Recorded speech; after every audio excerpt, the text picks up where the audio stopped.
Autorickshaw തൊഴിലാളി union CITU Trikaripur area കമ്മിറ്റിയുടെ നേതൃത്വത്തിൽ തൊഴിലാളി സംഗമവും LDF സ്ഥാനാർത്ഥി ഡോക്ടർ VPP മുസ്തഫയ്ക്ക് സ്വീകരണവും നടന്നു. CITU ജില്ലാ പ്രസിഡന്റ് കൂടിയായ VPP മുസ്തഫയെ വിജയിപ്പിക്കണമെന്നാവശ്യപ്പെട്ട് നടത്തിയ തൊഴിലാളി സംഗമം CITU ജില്ലാ വൈസ് പ്രസിഡന്റ് കാറ്റാടി കുമാരൻ ഉദ്ഘാടനം ചെയ്തു. അത്യാധുനികവും ലോക നിലവാരവുമുള്ള ഫർണിച്ചറുകൾ വമ്പിച്ച വിലക്കുറവിൽ നിങ്ങളുടെ വീട്ടിലേക്ക് എത്തിച്ചു നൽകുന്നു. ബെഡ്റൂമോ, ലിവിംഗ് റൂമോ, ഓഫീസോ, സ്റ്റുഡിയോയോ ഏതൊന്നിനെയും ഭംഗിയാക്കാൻ ആർട്ടിക് ഫർണിച്ചർ ഇന്ന് തന്നെ സന്ദർശിക്കൂ. Arctic furniture, Kasaragod, Uppala, Mangalore, Kanhangad, Vadakara. Kalikkadavu C Krishnan Nair മന്ദിരത്തിൽ നടന്ന തൊഴിലാളി സംഗമം CITU ജില്ലാ വൈസ് പ്രസിഡന്റ് കാറ്റാടി കുമാരൻ ഉദ്ഘാടനം ചെയ്തു.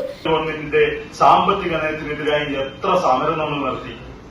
ആ സമരങ്ങൾ നടത്തുമ്പോൾ പല ആളുകളും നമ്മളോട് നിങ്ങൾ ഇതിനെതിരായി സമരം നടത്തുന്നതല്ലാതെ നിങ്ങൾക്ക് ഇതിന് ബദലുണ്ടോ എന്ന് ചോദിക്കാറുണ്ട്. കേരളത്തിൽ ഇടതുപക്ഷ ജനാധിപത്യ മുന്നണി പറയുന്നു, കേന്ദ്ര ഗവൺമെന്റ് സാമ്പത്തിക നയത്തിനെതിരായിട്ടുള്ള ബദലാണ് കേരളത്തിലെ ഗവൺമെന്റ്. എത്രയധികം സാമ്പത്തികമായി ശ്വാസം മുട്ടിച്ചാലും പിടിച്ചു നിൽക്കാൻ വേണ്ടി കഴിയുന്ന ഒരു സമ്പദ് വ്യവസ്ഥ കേരളത്തിൽ നടപ്പിലാക്കുകയാണ്.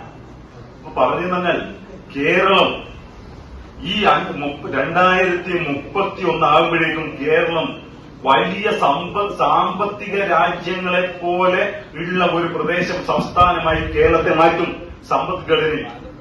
തൃക്കരിപ്പൂർ നിയോജക മണ്ഡലം LDF സ്ഥാനാർത്ഥി ഡോക്ടർ VPP മുസ്തഫയെ വലിയ ഭൂരിപക്ഷത്തോടെ വിജയിപ്പിക്കുന്നതിനു വേണ്ടി മുഴുവൻ തൊഴിലാളികളും രംഗത്തിറങ്ങണമെന്ന് തൊഴിലാളി സംഗമം ആഹ്വാനം ചെയ്തു. ഏരിയ പ്രസിഡന്റ് K ബാലചന്ദ്രൻ അധ്യക്ഷത വഹിച്ചു. ചടങ്ങിൽ ഓട്ടോ തൊഴിലാളി യൂണിയൻ CITU ജില്ലാ president PA Rahman, area treasurer KV Babu, Pilicode panchayat secretary VP Rajeevan, area secretary P Subhash എന്നിവർ സംസാരിച്ചു.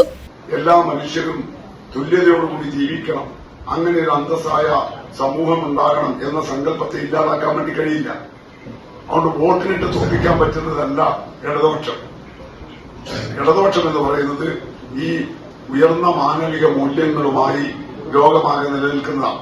പക്ഷെ എന്നിട്ടും കേരളത്തിൽ ഇടതുപക്ഷം പറയുന്നു 3ാം വട്ടവും കേരളത്തിൽ ഇടതുപക്ഷം അധികാരത്തിൽ വരണം. അതെന്തുകൊണ്ടാണ്? ഇടതുപക്ഷത്തിന്റെ ഭാവിക്ക് വേണ്ടിയിട്ടല്ല, നമ്മുടെ ഭാവിക്ക് വേണ്ടിയിട്ടാണ്, ഈ നാടിന്റെ സുരക്ഷയ്ക്ക് വേണ്ടിയിട്ടാണ്. ഇന്ന് ജീവിക്കുന്നത് പോലെ അധ്വാനിച്ച് അതിന്റെ വരുമാനം വാങ്ങിച്ച് അവനവന്റെ ആത്മാഭിമാനം ഉയർത്തിപ്പിടിച്ച് അന്തസ്സായി ജീവിക്കാൻ കേരളത്തിലല്ലാതെ ഇന്ത്യയിൽ മറ്റേത് സ്റ്റേറ്റിന് കഴിയും, ഇന്ത്യയിലെ മറ്റേത് സംസ്ഥാനത്ത് സാധിക്കും. News bureau, Cheruvathur.